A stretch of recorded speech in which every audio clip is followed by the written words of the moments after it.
So friends, now we will learn about the climate conditions of Brazil.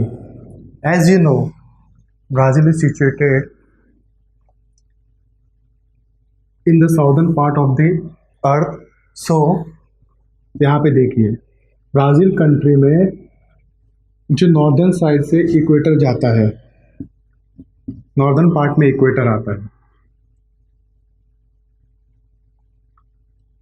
कहाँ पे? Amazon valley में, Amazon basins में या Amazon highlands में, सॉरी अमेज़न रीजन में।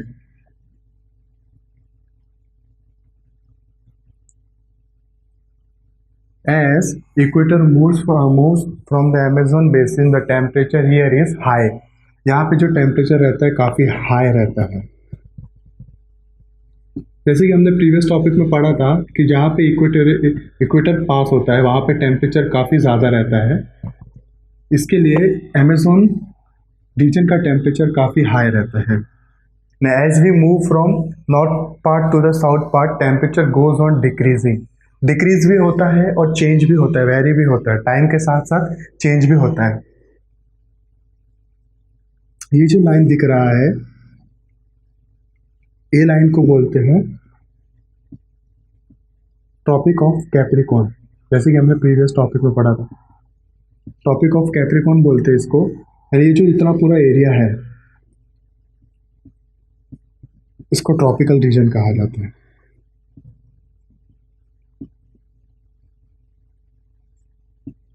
Tropic of Capricorn. So as we move from the north side to the south side of Brazil, the temperature goes on change and goes on vary. The reason behind changes in temperature of Brazil is it's due to vast latitudinal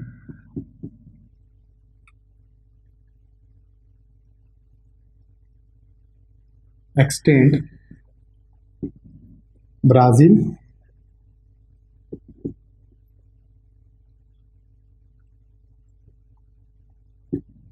different types of temperature, types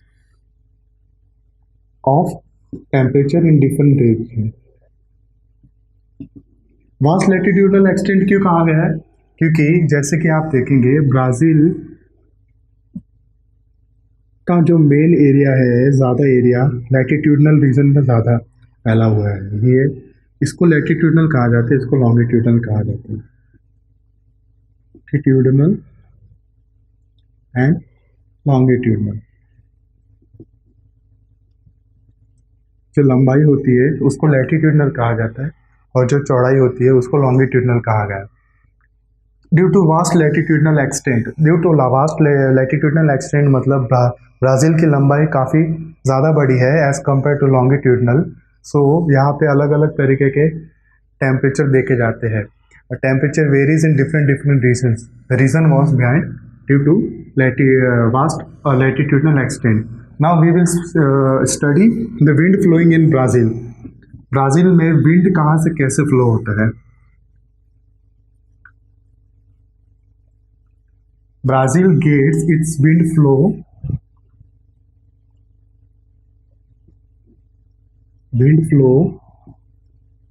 from two directions.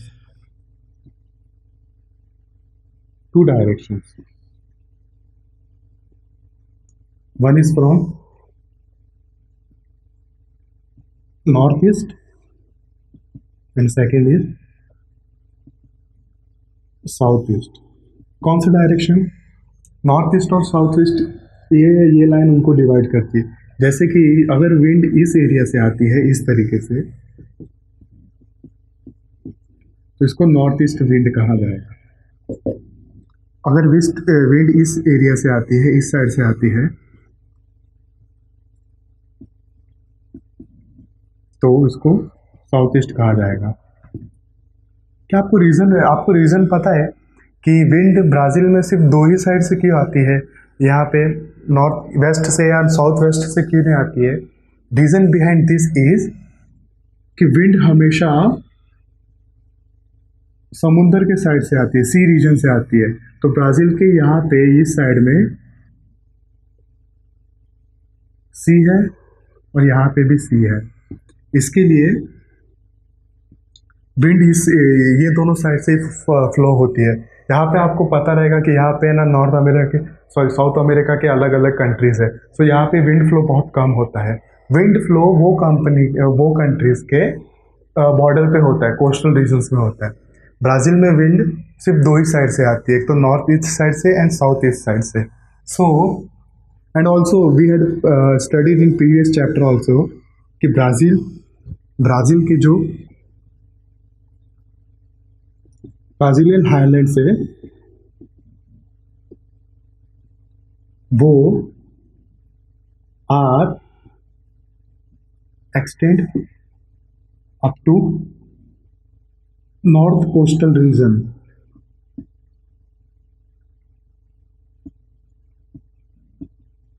North coastal region मतलब यहाँ से इनके highlands चालू होते हैं Brazil के, जो कि नॉर्थ के साइड में जाते हैं। यहाँ पे ज़्यादा एल्टीट्यूड है, हाइट ज़्यादा है। जैसे जैसे ये नीचे जाते हैं तो इनका है ना एल्टीट्यूड यानी कि हाइट डिक्रीज होते जाता है। सो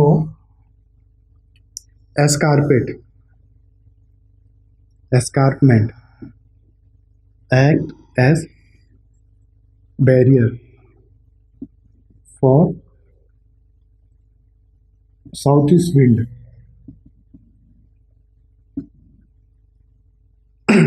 जैसे कि हमने पहले पढ़ा था कि यहाँ पे एस्कारपमेंट मौजूद है। ये ब्राज़ील के एस्कारपमेंट है। एस्कारपमेंट मतलब ब्राज़ील का एक हिली रीजन है जहाँ पे हिल्स की हाइट बहुत ज़्यादा है, बहुत मतलब बहुत ज़्यादा है। सो जैसे कि आपको पता है, अगर यहाँ से कोई विंड फ्लो होती है, अगर यहाँ पे ऐसे बीच में माउंटेन्स वगैरह आ जाते हैं तो it act as a barrier. Act as a barrier मतलब ये विंड यहाँ पे फ्लो नहीं हो पाती है, क्योंकि यहाँ पे टकरा के फिर से बैक चली जाती है, या फिर ये विंड यहाँ से चली जाएगी तो बहुत कम क्वांटिटी में, कम प्रेशर के साथ में ये विंड यहाँ पे ट्रैवल करती है। सो जो ये रीजन होता है, ये रीजन को विंड बैरियर कहते हैं एंड और act as a wind barrier. और ये ब्राज़ील के अंदर एस्कारपमेंट कहा जाता है। ब्राज़ील में जो एस्कारपमेंट रीजन है वो act as a wind barrier. So तो जहाँ पे जब विंड का ब्लॉकेज हो जाता है तो यहाँ पे बहुत ज़्यादा क्वांटिटी में रेनफॉल होता है। तो यहाँ पे जो कोस्टल एरिया है ब्राज़ील का, यहाँ पे हैवी रेनफॉल होता है।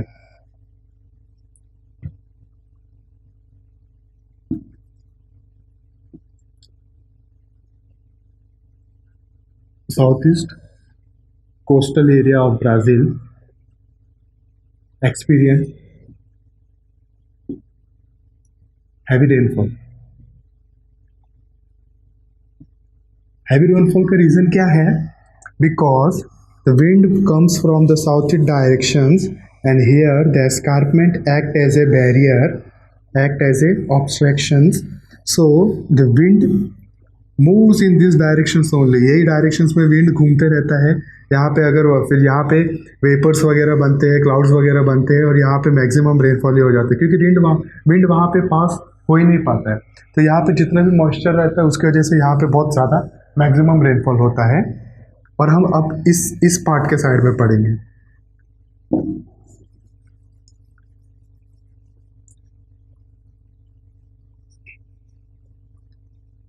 जैसे कि हमने पढ़ा यहाँ पे हैवी रेनफॉल होता है, वैसे ही ये पार्ट के साइड में ओरोग्राफिक रेनफॉल होता है। ओरोग्राफिक रेनफॉल का मतलब है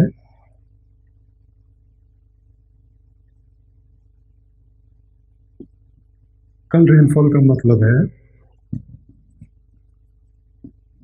rainfall with low amount of water, low water.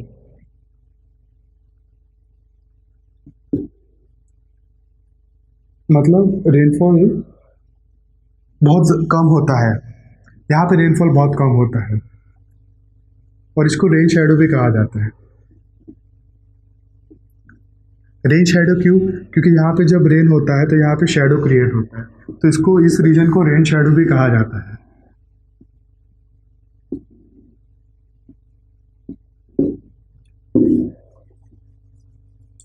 इस रीजन को रेन शैडो भी कहा जाता है। और जो एस्कार्पमेंट के नॉर्थ साइड वाला एरिया है, यानी कि ये जो एरिया है, इसको डॉट क्वाड्रिलेटरल कहा जाता है। क्वाड्रिलेटरल आपको पता ही है, जैसे कि dot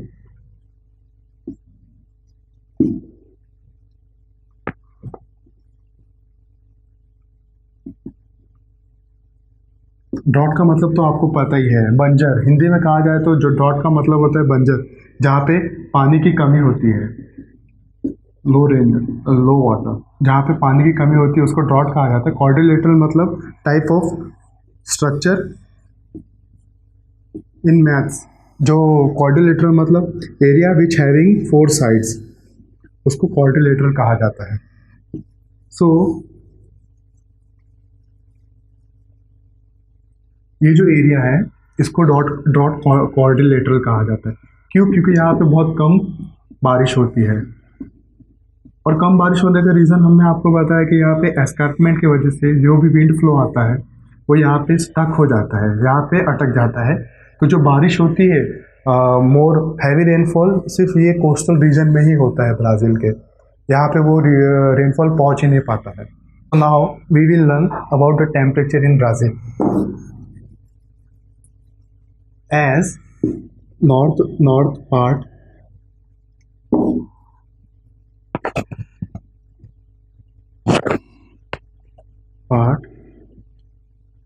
has equator,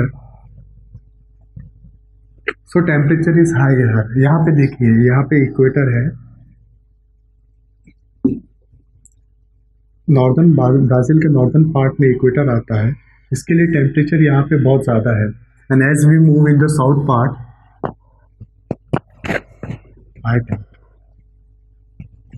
southern part में जैसे हम जाते हैं, वहाँ पे ट्रॉपिक ऑफ कैप्रिकॉर्न आता है।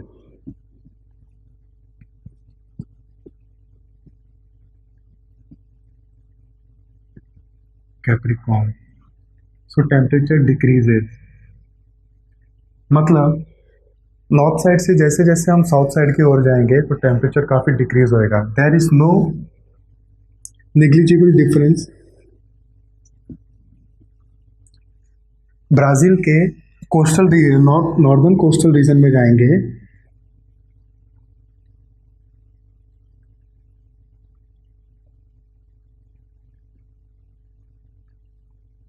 तो यहाँ पे नेग्लिजिबल डिफरेंस होते हैं टेम्परेचर में।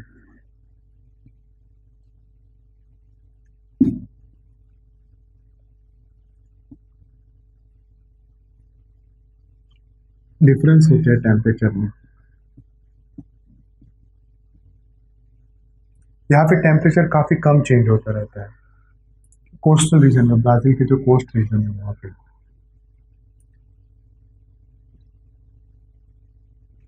As wind flow in north reason,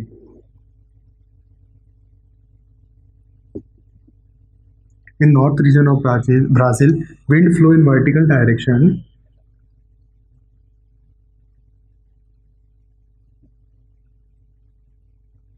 तो यहाँ पे लो कन्वर्जन एरियाज होते हैं, जेंस एरियाज।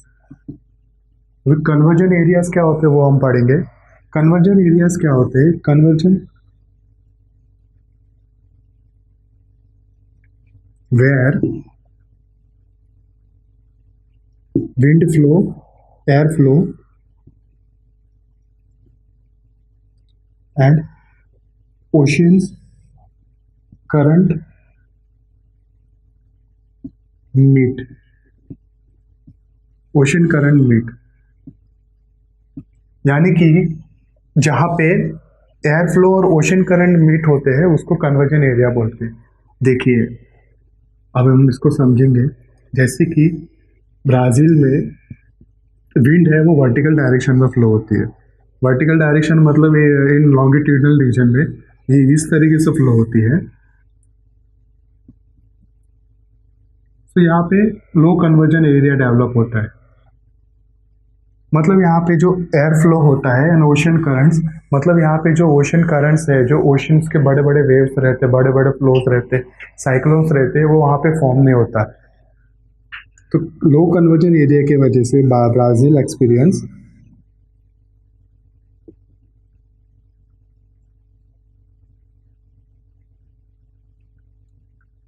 लेस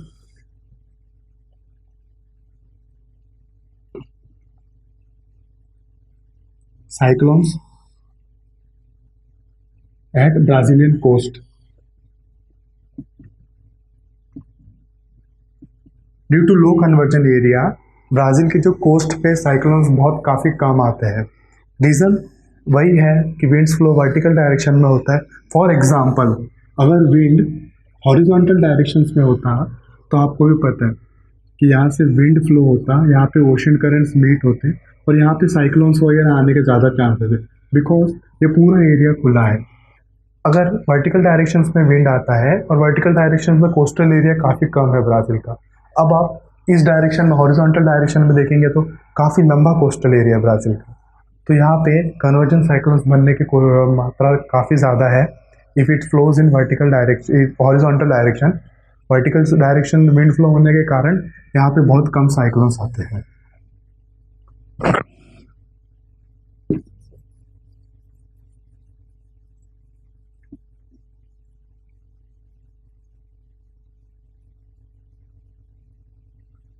अब हम ब्राज़ील के टेम्परेचर के बारे में पढ़ेंगे।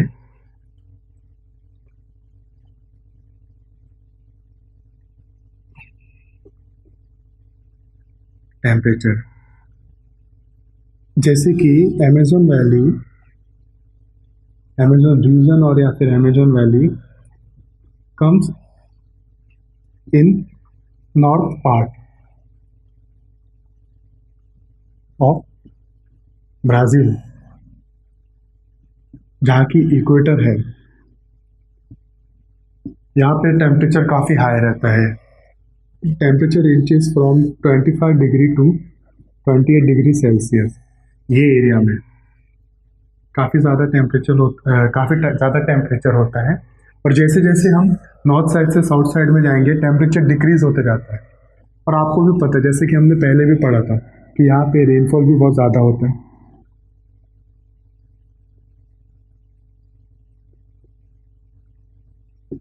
मानसून के टाइम में rainfall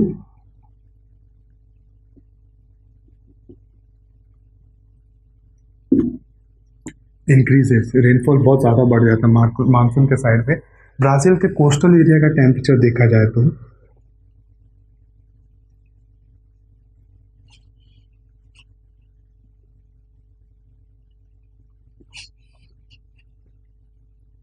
mild and humid type का।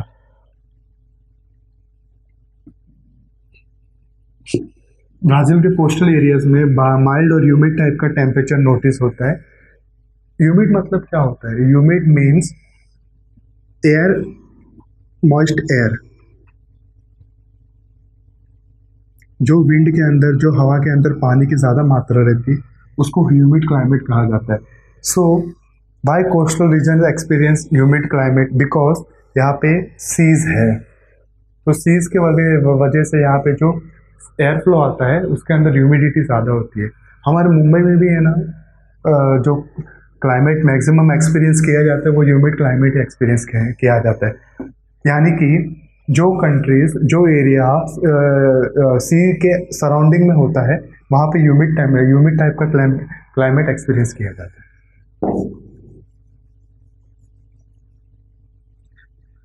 अमेजन वैली का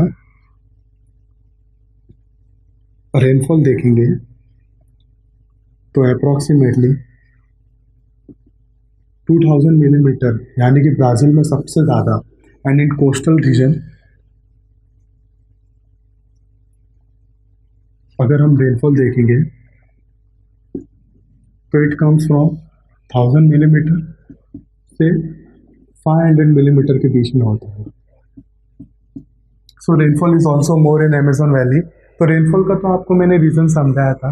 इट इज़ बिकॉज कि जो ब्राज़ील्स के यहाँ पे ब्राज़ीलियन हाईलैंड्स है, यहाँ पे क्या होता है, जब विंड फ्लो होता है, नॉर्थ ईस्ट का विंड आता है, तो वहाँ पे भी एक ये डॉट क्वाड्रिलेटरल टाइप का एरिया डेवलप होता है।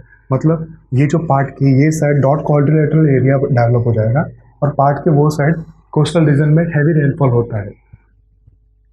तो इसके लिए ब्राज़ील के अमेजन वैली में भी काफ़ी ज़्यादा मात्रा में रेनफॉल एक्सपीरियंस किया जाता है। तो it was about climatic condition of Brazil.